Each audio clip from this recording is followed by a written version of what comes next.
एक शानदार Rolls Royce जिसकी कीमत करोड़ों में थी, उस पर अब एक बड़ा सा डेंट आ गया था और आगे की विंडशील्ड के टुकड़े टुकड़े हो गए थे।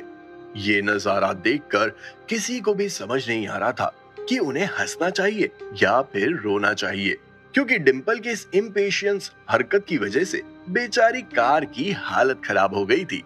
जितिन, बाहर निकालो उसे। जैसे ही जितिन को विराज का ये ऑर्डर मिला, वैसे ही जितिन के कदम सीधा उस टूटी फूटी रोल्स रॉयस की तरफ बढ़े और जितिन ने डिंपल को कार से बाहर निकाल लिया था। इस वक्त डिंपल की हालत कुछ ज्यादा ही खराब थी। वो इंसान नहीं बल्कि एक भूतनी लग रही थी, जिसे खुद को भी नहीं पता था कि उसे आगे क्या करना चाहिए। उसका पूरा चेहरा पीला पड़ चुका था। हालांकि डिंपल बहुत अच्छे से जानती थी कि अब उसका खेल खत्म हो गया है और यहाँ से उसे बचाने के लिए कोई सौदागर नहीं आएगा। बचाओ बचाओ, मुझे बचाओ। एक तरफ डिंपल की बचने की उम्मीद खत्म हो गई थी, तो दूसरी तरफ एक धीमी आवाज सुनाई दी। उस आवाज में दर्द साफ साफ छलक रहा था। जब विराज ने वो आवाज सुनी तो उसकी रूह कांप उठी थी। जैसे ही विराज ने उस आवाज का पीछा किया तो वो आवाज अभिमन्यु की थी, जो जमीन पर पड़ा था और दर्द के मारे छटपटा रहा था। पॉइजन की वजह से अभिमन्यु का चेहरा पर्पलिश ब्लैक हो गया था। हाथ मत लगाना उसे। अभिमन्यु को इस हालात में देखकर विराज उसकी मदद करना चाहता था, लेकिन डीन लोचन शाह ने तुरंत ही विराज को रोक दिया था। डीन लोचन शाह ने तुरंत ही अपनी जेब से एक छोटा सा किट निकाला और उसमें से 3 सिल्वर निडल्स बाहर निकाली। एक सिल्वर निडल को अभिमन्यु के एब्डोमेन में डाला और 2 सिल्वर निडल्स को अभिमन्यु के शोल्डर में डाला। एक यूनानी टेक्निक के माध्यम से डीन लोचन शाह अभिमन्यु को बचाने की कोशिश कर रहे थे। उन निडल्स को शोल्डर और एब्डोमेन में डालने के बाद डीन लोचन शाह ने अभिमन्यु के गले को हल्का सा प्रेस किया और देखते ही देखते अभिमन्यु के मुंह से पर्पलिश ब्लैक कलर का लिक्विड बाहर आने लगा। डीन लोचन शाह ने अपने माथे का पसीना पोंछा और एक लंबी सांस लेते हुए कहा, इसके शरीर में पॉइजन तेजी से फैल रहा है। डोजेज बहुत ही ज्यादा था। मैंने टेम्परेरीली उसे रोकने की कोशिश की है, लेकिन ये बचेगा या नहीं, ये सब इसके लक पर डिपेंड करता है। डीन लोचन शाह की बात सुनकर विराज ने अपना सर हिलाया। रिजल्ट पहले से काफी अच्छा था और एटलीस्ट विराज को सिचुएशन बेहतर तरीके से समझ आ गई थी। विराज भाई, इन दोनों का क्या करना है? ये बोलते हुए जितिन ने डिंपल और रजाक की तरफ इशारा किया। इनका लेकर चलो इन्हें और अभिमन्यु को जल्दी से जल्दी होटल लेकर पहुंचो और डॉक्टर्स की पूरी टीम को अभिमन्यु के केस में लगा दो। ये बोलने के बाद विराज ने नंदनी की ओर देखते हुए कहा, नंदनी चलो हम डीन सर को छोड़ देते हैं। यस विराज सर, नंदनी ने कहा। इस बार डीन लोचन शाह का कंट्रीब्यूशन कमाल का था। ना सिर्फ उन्होंने विराज की पलटन को क्राइसिस से बाहर निकालने में मदद की, बल्कि उनकी यूनानी टेक्निक की मदद से अभिमन्यु की जान भी बच गई थी। अगर डीन लोचन शाह विराज के साथ नहीं होते तो भले ही विराज डिंपल और रजाक को ढूंढ भी लेता तो भी कुछ नहीं कर पाता। इसीलिए इस मिशन की कामयाबी के पीछे सिर्फ और सिर्फ डीन लोचन शाह का हाथ था।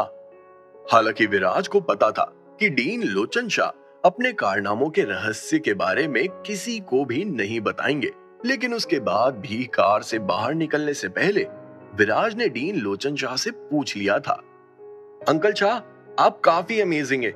ये सब आपने कहां से सीखा है? लड़के, ये सब मैं तुम्हें नहीं बता सकता।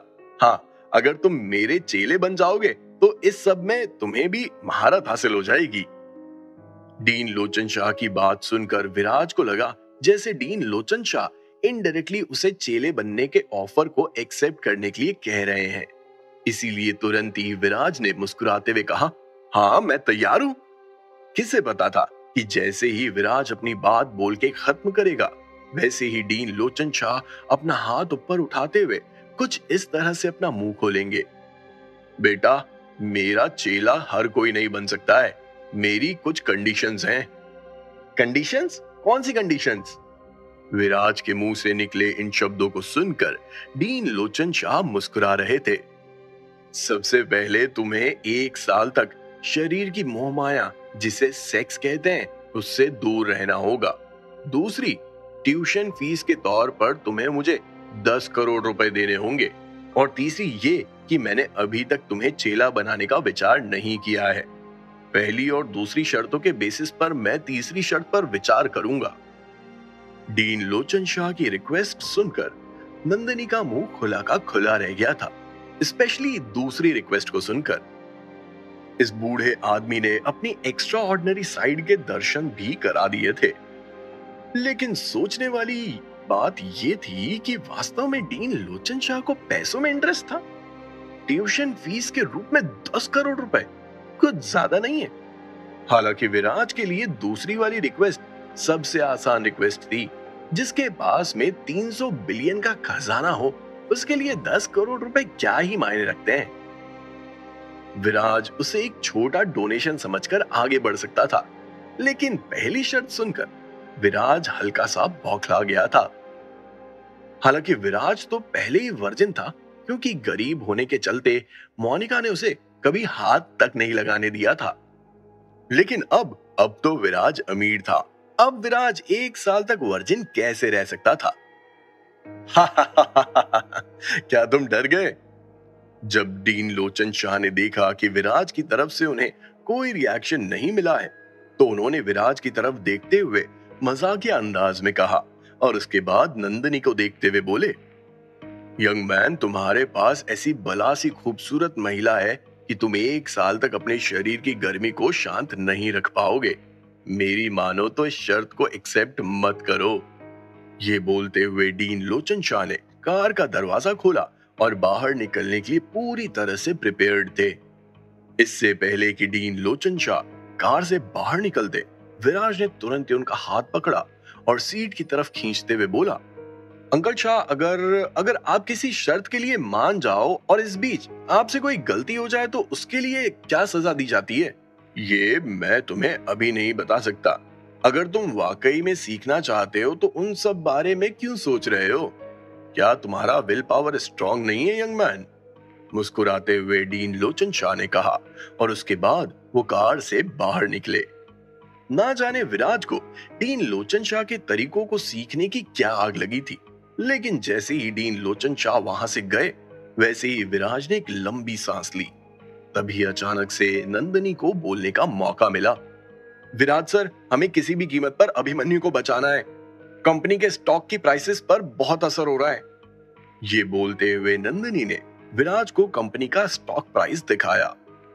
हालांकि विराज को वो स्टैटिक्स देखकर कुछ भी समझ में नहीं आया था, लेकिन वो इतना तो जरूर देख सकता था कि उनकी कंपनी का स्टॉक ग्राफ में नीचे की ओर गिरता जा रहा था। बोर्ड ऑफ डायरेक्टर्स ने मुझे अगले 2 दिन में वापस आने और रिपोर्ट करने का ऑर्डर दिया है, वरना। हालांकि ये बोलते हुए नंदिनी रुक गई थी, लेकिन विराज समझ गया था कि सिचुएशन कितनी डिफिकल्ट है। सीरियस सिचुएशन से डील करते हुए विराज ने अपना सर हिलाया और बोला, नंदिनी, तुम जाओ और अभिमन्यु की हेल्थ पर नजर रखो। अगर उसे कल तक होश आ गया तो हमारा काम बन सकता है। तुम परेशान मत हो, जो भी होगा वो मैं संभाल लूंगा। डीन लोचन शाह को अपोलो हॉस्पिटल छोड़ने के बाद विराज और नंदिनी सीधा होटल द व्रिसा की तरफ बढ़े। अभिमन्यु को होटल में लाया जा चुका था और उसका इलाज भी शुरू हो गया था। चूंकि रात के 2 बज गए थे और विराज भी काफी थक गया था, इसीलिए होटल पहुंचकर विराज सीधा अपने कमरे में चला गया था और नंदिनी भी अपने कमरे में चली गई थी। अपने कमरे में आने के बाद विराज सीधा बिस्तर पर टूट पड़ा था। उसे काफी नींद आ रही थी। ना जाने विराज कितनी देर सोया कि तभी अचानक से विराज को कुछ आवाज सुनाई दी। विराज भाई, उठो उठो, विराज भाई। पहले तो विराज ने उन आवाजों पर ध्यान नहीं दिया, लेकिन जब वो आवाज बंद नहीं हुई तब विराज को लगा कि शायद वो कोई सपना नहीं देख रहा है। जैसे ही विराज ने अपनी आंखें खोली, उसने देखा कि उसके सामने जितिन खड़ा था, जो लगातार उसे उठाने की कोशिश कर रहा था। क्या हो गया? आधी नींद में होते हुए विराज ने जितिन से पूछा। विराज भाई, वो अभिमन्यु अभिमन्यु को होश आ गया है। जैसे ही जितिन के मुंह से ये शब्द बाहर आए, वैसे ही विराज तुरंत ही बिस्तर से उठ खड़ा हुआ और बोला, चलो दिखाओ मुझे। और ये बोलते हुए विराज जितिन के साथ सीधा अभिमन्यु के रूम की तरफ बढ़ने लगा था। अभिमन्यु बिस्तर पर पड़ा था और खुली आंखों से इधर उधर देख रहा था। शायद उसे भी समझ में आ गया था कि उसका खेल खत्म हो गया है। नंदिनी और सुमित भी उस कमरे में मौजूद थे और विराज के आने का इंतजार हो रहा था। अभिमन्यु, क्या तुम जानते हो कि अभी तुम कहां पर हो? जैसे ही विराज के मुंह से ये सवाल बाहर आया, वैसे ही अभिमन्यु ने अपना सिर हिलाते हुए कहा, हाँ मुझे पता है। चलो ये तो बहुत अच्छी बात है कि तुम्हें सब कुछ पता है। मुझे तो लगा था कि तुम्हारी याददाश्त चली गई है या फिर तुम याददाश्त खोने का नाटक करोगे। ये बोलते हुए विराज भी अभिमन्यु के बिस्तर पर जाकर बैठ गया था। बैठने के बाद विराज ने कमरे में मौजूद सभी लोगों की तरफ इशारा करते हुए अभिमन्यु से कहा, अब चूंकि सभी लोग यहाँ पर मौजूद हैं, तो तुम हम सबको बताओ कि पिछले 2 दिन में यहाँ पर क्या क्या हुआ। विराज सर, मैं बोल रहा हूं, मैं सब कुछ बताने के लिए तैयार हूं।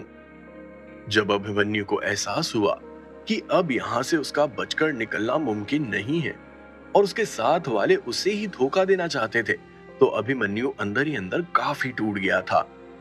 इसीलिए जब विराज ने उसे सब कुछ बताने के लिए कहा, तो उसने विराज को सब कुछ बता भी दिया था।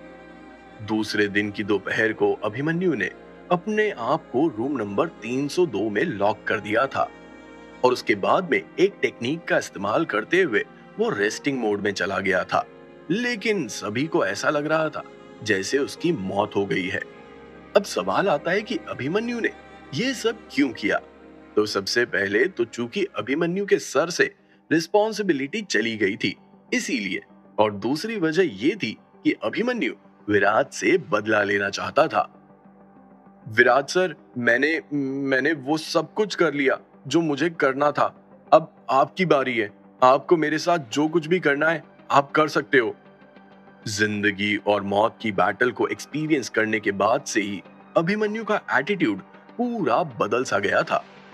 पहले के मुकाबले वो काफी रिलैक्स्ड हो गया था।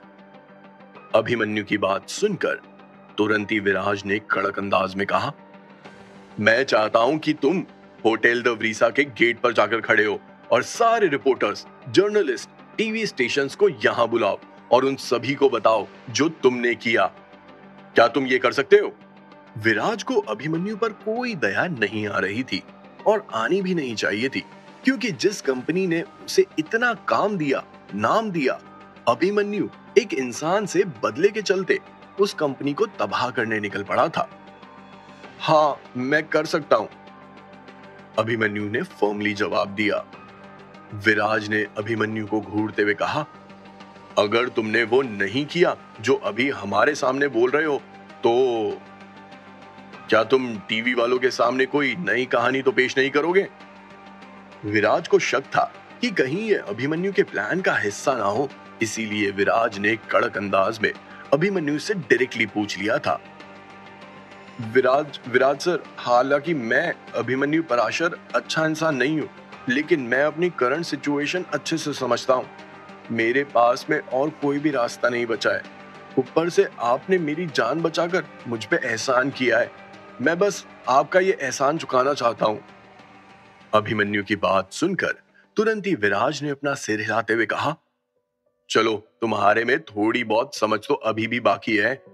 इसी के साथ विराज ने तुरंत ही नंदिनी को ऑर्डर देते हुए कहा, नंदिनी, सुबह की पहली किरण के साथ शहर में प्रिंट, टीवी और डिजिटल से जुड़े हुए जितने भी रिपोर्टर्स, जर्नलिस्ट हैं, उन सभी को होटल में बुलाओ और एक प्रेस कॉन्फ्रेंस अरेंज करो।